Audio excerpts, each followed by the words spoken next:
All right, welcome back to Lunch of the Market. Major market averages are moving less than 0.5%. But that is not the case for our portfolio. All right, names like Lululemon, L-U-L-U, and Deckers, D-E-C-K, continue to impress. That $80 level in Deckers is now firmly being held, at least today. We'll see with 5 trading days left. Thankfully, we did still hold on to some of those 80-75 put spreads. As long as the stock finishes above 80, they'll be completely worthless. Also, all of those 75-70 put spreads, A, that we added in January and B, that we added in February, or that we rolled down and out to in February, should both be just fine.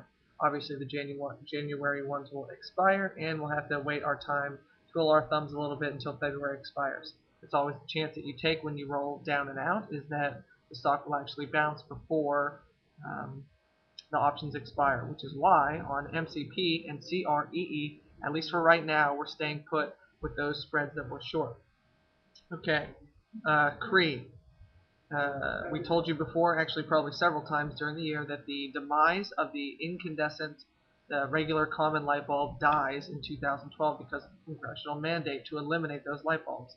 That means things like compact fluorescence and, of course, LED lighting not only become a good idea, but they become a necessity because there literally won't be another choice. That should work in CREE's favor, and obviously other manufacturers of non-traditional light bulbs like the compact fluorescence and the LED bulbs. LED bulbs, we think, have an advantage because they use a fraction of the power of both the traditional and the compact fluorescent light bulbs, all while working in an efficient manner. Okay, that being said, CREE reports next Tuesday, and we'll find out if we're on track for the demise of the incandescent light bulb.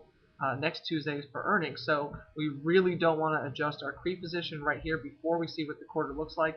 If the quarter is terrible, volatility will go through the roof, and we'll get great prices to roll those short spreads down and out.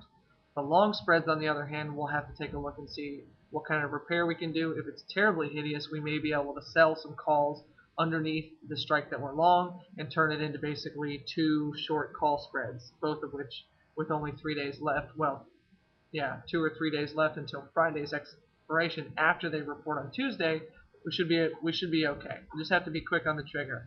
What we think will happen? Well, we think they'll do just what they did last time.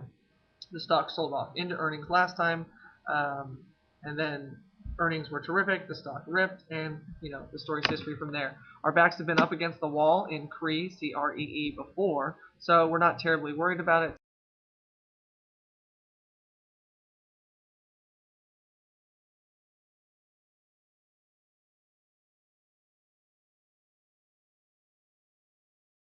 Company that's hideous, horrible, no good, and very bad all at the same time.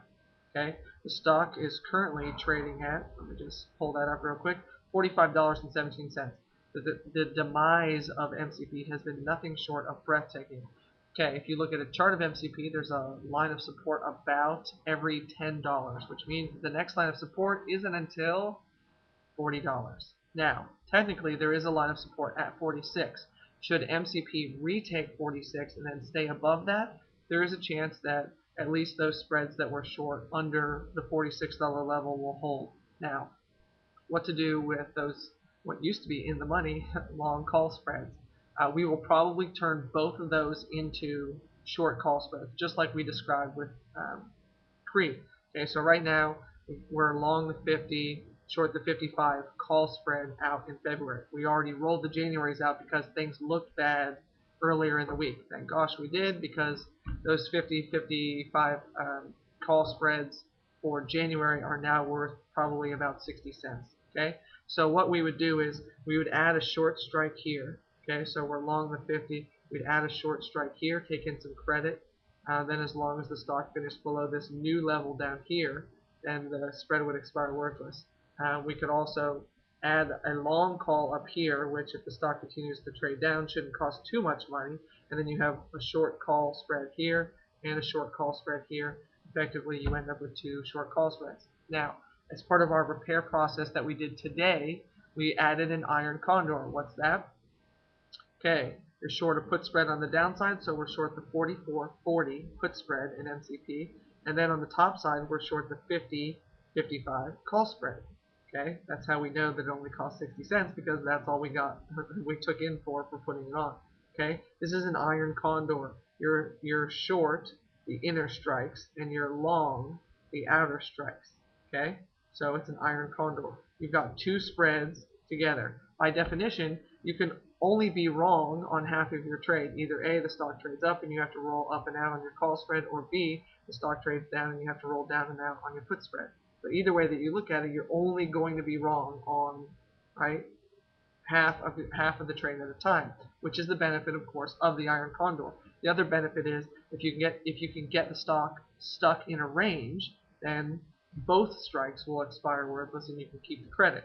So we'll keep doing things like this until we stay profitable. This may just be this year's Goldman Sachs. Remember Goldman Sachs last year? We put on a trade in, I don't know, April, I think, and had to stay in the trade all the way until October, managing it up and down, selling, buying different strikes, doing things like that. So we're, of course, committed to you guys. Thanks for tuning in. So we'll take you all the way through this Molycorp MCP trade until we're profitable on it. Okay? Remember, if your position isn't huge now, which it shouldn't be because we always like to chastise people whenever the position size gets too big, keep your position size appropriate. Don't go crazy or nuts.